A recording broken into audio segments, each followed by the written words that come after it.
Salam sejahtera dan salam sorakku sayang. Buletin UKAS edisi tengah hari 20 Januari 2021 bersama saya Grace Chon Lee. Berita utama, Jabatan Kesihatan Negeri JKN Sarawak akan menambah jumlah katil bagi rawatan pesakit COVID-19 di bahagian Sibu susulan peningkatan jumlah kes pandemik tersebut.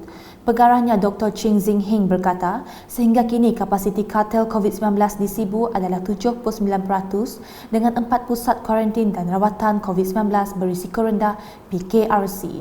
Kita ada 94 katil di sana. Kem kemudian memang sudah dipakai, ada 123 katil. Institut Latihan Kesihatan Kementerian Kesihatan Malaysia Sibu iaitu College Jururawat 156 katil, dan kita juga sedang mendapat Hotel Desa Sanyang yang boleh memuatkan sehingga 800 katil, sedang diusahakan, dijangka boleh dipakai dalam tempoh 1 minggu.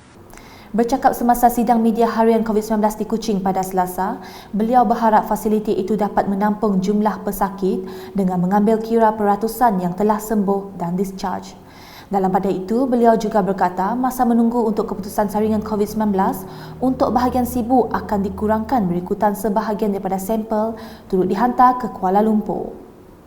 Sebahagian sampel dari Sibu, memang Sibu ada banyak sampel oleh kerana penambahan kes dan sebagainya. Sebahagian sampel kita telah dihantar ke Hospital Umum Sarawak, Pusat Jantung Sarawak, ke BMC dan juga Unimas, dan juga ke lab swasta Griebers. Dan kita juga usaha untuk men-outsource ke makmal swasta di Kuala Lumpur. Okay. So dengan pendekatan ini kami harap kita dapat kurangkan masa menunggu untuk keputusan makmal ini dijadikan antara 24 sehingga 36 jam. Berita seterusnya, jambatan gantung yang menyeberangi Sungai Undop di Kampung Beleti di Sri Aman dicadangkan untuk diganti dengan pembinaan sebuah jambatan konkrit. Ini susulan keadaan jambatan gantung itu dikatakan sudah usang dan sering terjejas apabila berlakunya banjir. Menteri Muda Kesejahteraan Komuniti Sarawak merangkap Ahli Dewan Undangan Negeri Adung Simanggang, Datuk Francis Harden Hollis berkata, cadangan untuk membina jambatan konkrit itu dalam penyediaan dokumen di Pejabat Jabatan Kerja Raya JKR bahagian Sri Aman. Semasa melakukan tinjauan ke tapak jambatan gantung di Kampung Beleti, beliau memaklumkan kelewatan berlaku apabila nilai kontrak untuk membina jambatan konkrit itu terlalu tinggi dan telah dikaji semula sebanyak 2 kali. Laporan selanjutnya, kontraktor Majlis Daerah Meradong dan Julau MDMJ akan mengambil tindakan segera bagi membaiki jalan 4 buah rumah panjang di Ulu Entayeh yang rosak teruk akibat musim tengkujuh. Terdahulu, Adun Meluan Roland Duat Jubin meninjau masalah tersebut di Jalan Rumah Sumping, Rumah Omar, Rumah Meru dan Rumah Awar di Ulu Entayeh. Beliau juga mencadangkan pihak berkaitan menyelesaikan masalah itu dengan segera, termasuk mengambil tindakan awal yang sepatutnya. Sebelum ini, beliau telah melakukan tinjauan ke atas jalan yang sama pada 22 Disember lepas dan penyelesaian sementara telah diambil. Berikut pula, Timbalan Setiausaha Kerajaan Negeri Sarawak Datuk Seri Muhammad Abu Bakar Marzuki bersama Adun Simunjan Al-Ajui serta rombongan melakukan lawatan tinjauan ke Rumah Rehat Seri Simunjan pada Selasa. Ia adalah bagi melihat sendiri rumah rehat tersebut yang dijangka dirasmikan oleh Ketua Menteri Sarawak, Datuk Patinggi Dr. Abang Abdul Rahman Zohari Tun Datuk Abang Openg pada 3 Februari depan. Tinjauan tersebut dilakukan selepas beliau mempengerusikan mesyuarat persediaan lawatan kerja Ketua Menteri Sarawak ke tapak projek-projek pembangunan daerah Simunjan di Bilik Mesyuarat Pejabat Daerah Simunjan.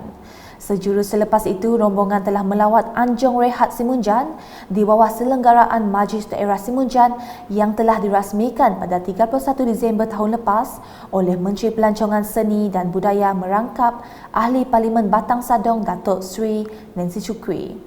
Manakala di Sebauh, sebanyak 622 agihan bantuan makanan kering diagihkan Jabatan Kebajikan Masyarakat JKM yang terlibat dalam Perintah Kawalan Pergerakan PKP mulai 9 Januari hingga 22 Januari depan.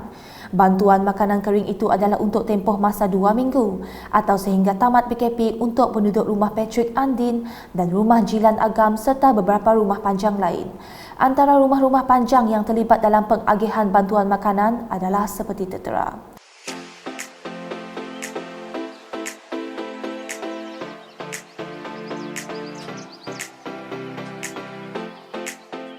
Sementara itu di Sebuyau, Jabatan Sukarelawan Malaysia Rela Sarawak bersama penduduk telah berganding bahu mengadakan gotong royong membersihkan Dewan Pembangunan Sebuyau yang diseliputi lumpur selepas dilanda banjir baru-baru ini. Kerja-kerja pembersihan yang bermula kira-kira jam 2.30 petang Selasa telah disertai seramai 30 anggota rela termasuk timbalan pengarahnya Muhammad Syafiq Fadzil. Sementara itu, penguasa rela Muhammad Zairul Zaman Zaini berkata, aktiviti gotong royong tersebut telah mendapat sambutan yang sangat baik oleh para penduduk setempat bagi membersihkan kawasan dewan yang terjejas akibat banjir. Hari ini mengadakan gotong royong untuk membersihkan Dewan Pembangunan Sebuyau. Seperti kita lihat, dewan ini semasa air pasang besar pada 2-3 hari yang lepas, dewan ini sudah ditenggelami oleh air. Jadi, seluruhan dewan ini diliputi oleh pantai, oleh macam pantai. Orang sini cakap pantai.